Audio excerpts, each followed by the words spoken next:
So there was this old boy who used to strap a live mountain lion to his chest and parachute out of hot air balloons. I know that sounds crazy, but this was back right after World War I, and air travel was very popular. It was the days of barnstorming and the days of biplanes. And in today's episode of the Shop series, I'm going to tell you about the Heddon biplane and what happened when that old boy tried to jump out of it. Welcome to the shop, folks. This is a series where we just sit around and talk about things that I've collected over the years here in the shop. And I'm not an expert about anything, but, you know, I do like to talk about the things that I've collected, and I read up on them much as I can, and I like to tell stories about them. So let's throw another log on in the potbelly stove there. It's getting a little low. There we go. A little warm. And I'm going to tell you all about it. I don't know if anybody watches Charlie Brown anymore. Back when I was a kid, they used to have episodes that come out about every holiday, Christmas, Halloween, whatever. And there was one episode that was my favorite. It was, I think it was The Great Pumpkin, Charlie Brown. And in that episode, Snoopy would be out there on his doghouse like he did, you know, and he'd pretend like his doghouse was a World War I biplane. And he'd be up there fighting a red bear. And somebody wrote a song about it, and that song was really popular, and I guess this was probably in the mid-1960s or so. But it kind of commemorates that time when the barnstorming era, right after World War I. So air travel blew up during World War I. Everybody was fascinated about those dogfights that they had back over in Germany and Europe.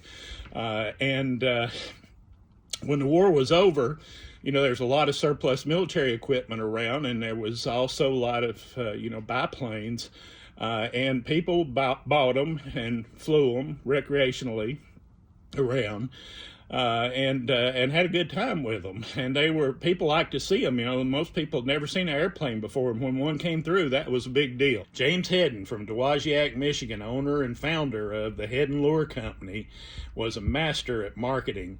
And he recognized all that popularity from those biplanes after World War I, and he decided that he would buy him one.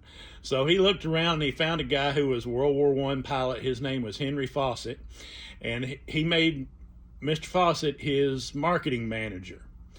And they went up to Canada and picked up a Curtiss JN4 biplane. Now, JN4, they wrote that on the side of the plane, JN4, and the 4 had an open top, you know, and so it looked like a Y. And so people nicknamed them a Jenny.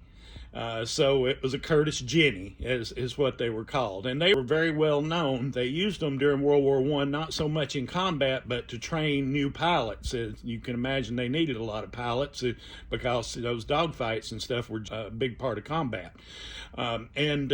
So they went to Canada and picked up that plane, flew it back to Dowagiac, Michigan, where they're from. Now, that was a real popular airplane back during World War I. They didn't use them in combat too much, maybe a little bit, but mostly they used them as trainers. They taught pilots how to fly biplanes on those Jennies. And so just about every pilot had flown one, and so a lot of people wanted them. So Mr. Heddon never was somebody that did anything halfway. So he found him an artist there in town who could paint real good, and he had him paint that airplane up like a fish. Let me show you what it looked like. I've got the box here. Can you see that? I hope it's not a glare on it too much, but you can see where it looks like a fish head on the front. It's got scales and even a tail back there, and you can see the gills, and it's pretty interesting airplane. And people loved it. I mean, the people that lived in the town there, Dowagiac, they'd come out there to see it even before the guy got through painting it. They was out there, just crowds of them, you know, looking at that airplane. And when it flew, people would come from miles around to watch it. And so Henry Fawcett, the pilot, he'd fly it around to different towns there in the area and make deliveries, delivering Heddon lures. And so you can imagine it was a big deal. They'd talk about it in the newspapers, and word of mouth would get around, and people'd show up to see that airplane come in carrying the Heddon lures. They'd strap them to the wings. And they'd make a big deal out of it, and the mayors would come out and everybody, and it might even been a band or two that would play when that airplane would land. And so it was a very popular thing. So James Heddon, seeing all that popularity, he couldn't leave well enough alone. He went and bought him 2 or 3 more planes and painted them up, and they became the Heddon Aviation Company. The Heddon Air Force, people called it. So they kept branching out a little bit, flying a little further away and a little further away, and that's when things started going wrong. So Captain Fawcett was scheduled to go down to the town of Mishawaka, Indiana. That's right outside of South Bend, and fly into their big Labor Day picnic celebration that they had there, the end of the summer, and everybody would come out and they'd have a big picnic in a big field there. And so Captain Fawcett was going to fly the Heddon biplane, the Heddon Jenny, in there, let everybody see it flying, and then land and probably deliver some fishing lures and let everybody walk around it and look at it. Well, it just so happened that about a week earlier, there's this crazy guy named Frank Bruner who was going to put on a show there at the same place.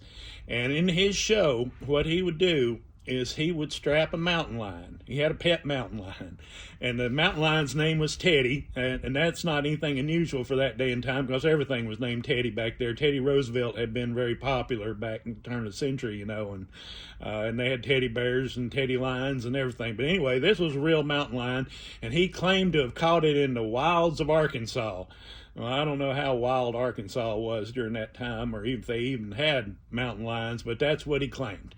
So he'd strap that thing to his chest, and you can imagine that mountain lion with all his paws out dangling and stuff, and he'd put on a parachute, and they'd take him up in a hot air balloon, and he'd jump out and open his parachute, and they'd float down, and then everybody thought that was just the greatest thing.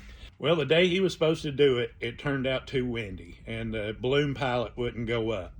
So he couldn't jump out. Now, he'd have probably already sold tickets and stuff to this, so he came up with another idea. He remembered that the picnic was going to be the next day, and the Heddon plane was there, so he sent word up to Captain Fawcett and James Heddon and asked them, would it be all right if he jumped out of the airplane?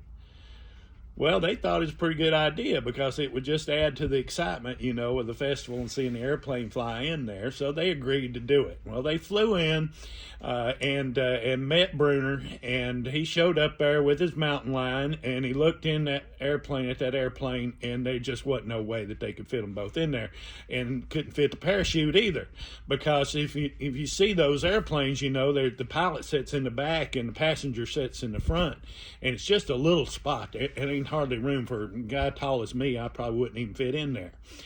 So, and when they carried stuff like those fishing lures, they just strapped them in boxes on the wings, like I was talking about earlier.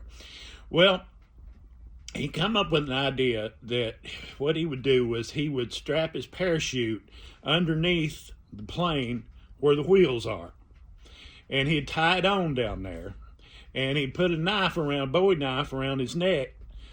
So when he crawled out on the wing and then got it up and under the plane, he'd just cut it loose, put the parachute on, and jump out. Well, he had to leave Teddy the mountain lion at home, thankfully, and he left him with his wife, who, not at home, but, at the picnic, and she was down there watching. And so, but he was still going to do his parachute jump. So it turned out to be a pretty cloudy day, and they had to fly a little lower than they normally would, but it wasn't too low, it wasn't too bad. And so they got up there, and they got, closer to the picnic, and the guy got out on the wing, and he crawled up and under there, and got his Bowie knife that he had around his chest, and he reached up there, cut it loose, and when he cut it, he didn't just cut the parachute, he cut the cords that would cause the parachute to open. And he didn't recognize it, and he jumped anyway. Well, the townspeople down below saw the parachute floating down. They didn't think anything happened, but there's one little girl who was sitting on her mama's porch not too far away, and she saw everything, and she saw the guy fall. And she saw him fall all the way down into their field. She ran in the house and told her mama, and they went and told the townspeople, and it was a pretty sad occasion. By that time, Captain Fawcett had landed the plane, and he told him what happened too, because he saw it all. Well, this must have had a pretty big impression on James Heddon, because less than a year later, he closed down Heddon Aviation, sold all his airplanes. And so ends a very interesting chapter, not only in antique fishing lure history, but also in aviation history. Oh, and one more thing. You might have noticed when I showed you the box that this says Frank Hawk's Heddon Jenny. So who is Frank Hawks? We've been talking about Captain Charlie Fawcett the whole time. Well, Frank Hawks, there's a picture of him there, was a very famous pilot. He became famous during the war. He had combat experience, and after the war, he was barnstorming around in biplanes and got to be very well known. In fact, they wrote books about him. They even did a movie series about him, had some children's books and coloring books and all kinds of stuff about Captain Frank Hawks. He was friends with Charles Lindbergh, and he even took Amelia Earhart up for her first airplane ride.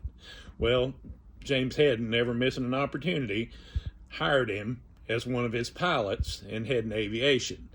But he didn't last very long. You see, he was landing the plane at a town close to Dowagiac up there and crash landed it and totaled it. And James Heddon fired him. Well, he went on to be even more famous, but eventually died in a plane crash. And by the way, Captain Charlie Fawcett lived a long life, but he also died in a plane crash. So it was a pretty dangerous occupation. I wanted to tell you that I got interested in this story because of a visit that I made to the Heddon Museum there in Dowagiac. When the museum was at the factory, the old Heddon factory, they've moved it downtown now. And Don and Joan Lyons are the proprietors of the museum, and they own that Heddon collection now. In that museum, they've got an example of just about every lure that the Heddon company made, and not just lures. They made things like tank antennas and golf clubs, and you wouldn't believe all the stuff. They've got a truck there, delivery truck, and they got a model of the Heddon Jenny. And that's where I first saw it, and I started looking for it and found one online and put it together. I'm not a real good model builder, but I did enjoy putting that together. And then I got online research and found some old newspapers, and that's where I found the story of Teddy the mountain lion and the fella who jumped out of the hot air balloons and finally jumped out to his death out of the Heddon Jenny. But if you get up that way, it's worth a visit to the Heddon Museum. You'll enjoy it. When I went, Don and Joan, it was just me and my wife, but Don and Joan took us around and showed us everything in the museum and told us the stories, and it was fascinating, and it really helped me get interested in antique lure collecting. And I bought their book. I don't know if you can see it. Joan put this together. It's got, it has color pictures of every lure that Heddon ever made.